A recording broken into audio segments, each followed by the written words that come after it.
चीन के राष्ट्रपति शी जिनपिंग कई दिनों से सार्वजनिक रूप से नदारद हैं और अब ब्रिक्स सम्मेलन से भी उनका गायब रहना सवालों के घेरे में है। न कोई बयान, न तस्वीर, और सेना में बड़े अफसरों की बर्खास्तगी ने सत्ता संघर्ष की आशंका को हवा दी है कि क्या चीन में तख्तापलट की तैयारी चल रही है।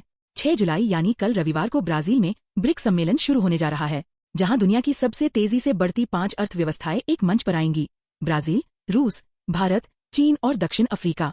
लेकिन इस बार की बैठक में एक अहम चेहरा नदारद रहेगा: चीन के राष्ट्रपति शी जिनपिंग।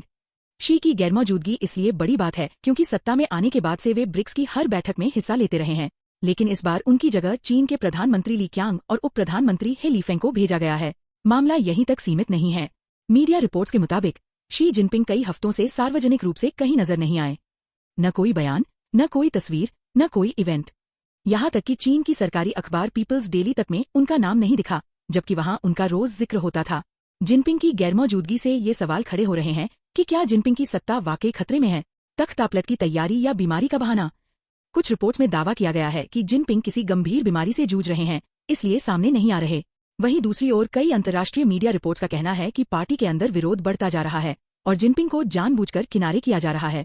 इतना ही नहीं, बीजिंग के ग्रेट हॉल में विदेशी नेताओं से मुलाकातें अब दूसरे नेताओं ने शुरू कर दी हैं, जिनमें जिनपिंग नजर नहीं आते।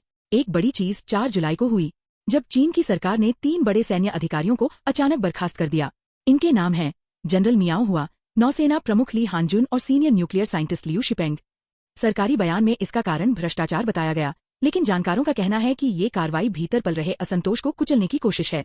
फिलहाल असली ताकत चीन की सेनाओं के उपाध्यक्ष जनरल झांग यूशिया के हाथ में है, जिनकी वफादारी हु जिनताओं के गुट के साथ है, यानी उसी पूर्व राष्ट्रपति के साथ जिन्हें 2022 में पार्टी कांग्रेस के दौरान सार्वजनिक रूप से हॉल से बाहर निकाला गया था। कभी पीएलए को अपनी ताकत का गढ़ मानने वाले शी जिनपिंग अब उसी सेना से चुनौती झेल रहे हैं। साथ ही पार्टी में शी जिनपिंग थॉट की चर्चा अब कम होती जा रही है। जिन अफसरों को कभी साइडलाइन किया गया था, अब वो धीरे धीरे लौट रहे हैं। मिसाल के तौर पर टेक्नोक्रेट वांग की वापसी और मीडिया में शी की छवि का धुंधलाना बताता है कि धीरे धीरे चीजें बदल रही हैं। शी की पकड़ ढीली पड़ रही है। शी जिनपिंग का यूं चुपचाप 2 हफ्तों तक नजर न आना और फिर ब्रिक्स जैसे बड़े मंच से दूरी बना लेना सिर्फ संयोग नहीं माना जा सकता। सेना में हालिया बर्खास्तगियों, पार्टी के भीतर दरार और वैचारिक बदलावों के बीच अब ये चर्चा तेज हो चुकी है कि चीन की राजनीति में कोई बड़ा उलटफेर हो सकता है। चीन की सबसे ताकतवर सैन्य संस्था पीपुल्स लिबरेशन आर्मी पीएलए के वरिष्ठ अधिकारी झांग यूक्सिया के साथ शी जिनपिंग के रिश्ते तनावपूर्ण हो गए हैं। झांग वही जनरल हैं जिन्होंने जिनपिंग को तीसरा कार्यकाल दिलाने में अहम भूमिका निभाई थी, लेकिन अब खबरें हैं कि वही झांग चीनी सत्ता की कमान अपने हाथ में लेने की कोशिश कर रहे हैं। उन्हें पूर्व राष्ट्रपति हु जिनताओं के गुट का समर्थन भी प्राप्त है। शी जिनपिंग के करीबी माने जाने वाले कई वरिष्ठ सैन्य अधिकारी या तो अचानक नजर नहीं आ रहे हैं या उन्हें उनके पदों से हटा दिया गया है। यह सब उस परंपरा की ओर इशारा करता है जिसमें चीन में नेताओं को अचानक सत्ता से बेदखल कर दिया जाता है और उन्हें प्रतीकात्मक भूमिकाओं में सीमित कर दिया जाता है।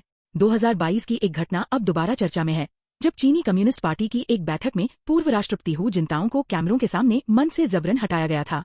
उस वक्त इसे शी जिनपिंग की ताकत का प्रदर्शन माना गया था, लेकिन अब ये अटकलें हैं कि वही हु जिनताओ गुट शायद इस बार पलटवार कर रहा है। चीन की आंतरिक उठापटक बाहरी मोर्चे पर भी असर डाल सकती है, खास तौर पर पीएलए की पश्चिमी थिएटर कमान में हालिया फेरबदल के चलते अरुणाचल प्रदेश और लद्दाख में भारत चीन सीमा पर तनाव बढ़ सकता है।